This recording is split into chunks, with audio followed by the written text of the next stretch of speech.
na ninafurahi sana kwa sababu ya hii barabara kwa kuweko hii lami. Kwa sababu nilikuwa nikiona tabu mingi sana wakati huo ulipita. Lakini leo ni mambo mazuri manakuja kwa kupitia mheshimiwa wetu Kwenya Wathuku na president wetu, mabarikiwa sana. Hapo kitambo ukitaka kujua mtu wa Kinangop tulikuwa na venye tunajulikana. Walikuwa nasema ukitaka kujua mtu wa Kinangop kuna mark anapata kwa mguu wake juu ya kuvaa gumboots. For now tunatokea na slippers ama sandals juu tumepata barabara, so watu wenye wanatuona sisi ni watu wa Kinangop tuko marginalized. We are now developed and hamtakuwa mkitujua sana. Wa mama makienda kupewa watoto gari zikakwama, makaingia kwangu kwa sababu kwangu ni barabarani, ni karibu na barabara. Ninawasaidia sana.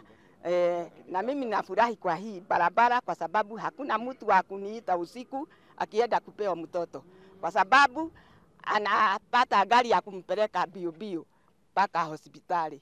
Nimefurahia sana kwa hii barabara ya lami kukuja, juu tulikuwa na shida sana.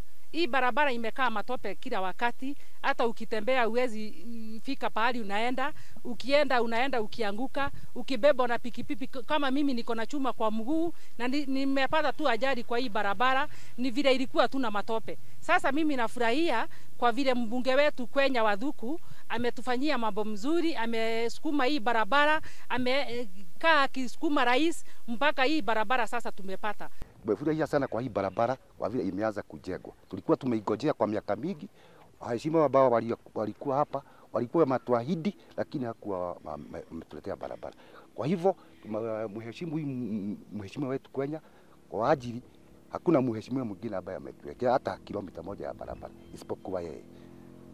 Mambo ile ingine ingetaka kuhimiza serikali, kwa sababu serikali ni moja, walituahidi watajenga barabara kutoka Donyojelo mpaka Ihithe huko Nyeri. Na najua itakuwa maendeleo itapatikana hapa Kinangop na Nyeri, hiyo tukiwa tunawasiliana. Kwa vile serikali ni moja, ile kesi ambayo watu wengine wameweka kwa koti, hiyo ndelewe angalau tupate maendeleo kutoka Kinangop mpaka Nyeri.